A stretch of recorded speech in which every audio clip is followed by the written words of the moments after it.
LaTroy's View here, coming at you with the latest Saga issue, number 45. We start off with Petri. She's sleeping, and she gets awakened by the yells of the bandits, of the husband, who's human, the wife, who's half horse, half human, and the son, who's a mixed breed between those two. They tell him to come outside.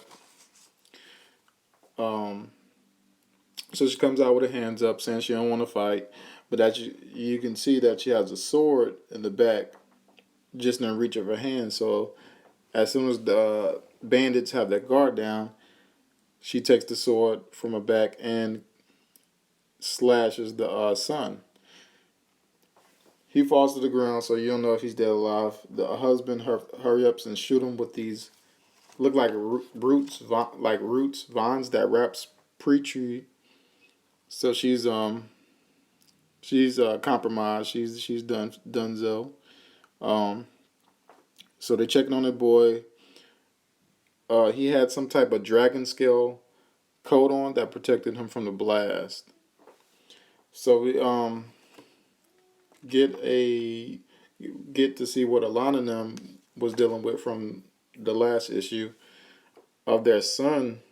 And at first, I thought it was that spell that got casted that changed their daughter to their son, but it was actually a spell that was a strong image of the future. So Alana had cast the spell of the future of her son, but he wasn't real. It really was him, but he wasn't real. Like he was just a spell. So Hazel's still alive. So Hazel gets to spend time with her brother. But Marco tells Alana that it's a powerful spell. Like, and it damages her heart the longer it's casted. But she's saying Alana and her brother was starting to bond, so she know she didn't want to take that away from her. And I guess the son name was Cutie, so that's a cool name. Um, go back to the bandits. They're hanging Preachy, and they're telling her she gave him a sob story about how her the husband was forcing her to get rid of their baby, and they don't the bandits don't like baby killers, so they're sitting there trying to convince her, we'll rob him, and as long as he don't fight back, we won't kill him. So she about to tell him, and she's whispering. So the lady goes in closer, and then she just bites off her nose. So she was about to go down fighting. Um, then we get back to Alana and Marco. The two kids are playing around. The little boy starts to fly, and Hazel's like, "Dang, I can't even fly yet." And then he just farts on her, so that was funny. And Alana was like, Hazel was like, "That was great. That was a great fart." um, Alana starts to, pass out from, I guess, the heart condition, and the spell has ended. So the son is gone, unfortunately. We get back to Preacher and the bandits. After she bites off her nose, the guy's about to kill her, but then you see a blast that cuts through the son's arm, who's about to shoot her, and the dad's rope, who was hanging her, and no other than Robot. He came to return this book, and this book is, I guess, gonna be the damn savior of this whole story, I guess. Um, because he came to return and ended up saving Preacher. I didn't know how she was gonna survive that, to be honest.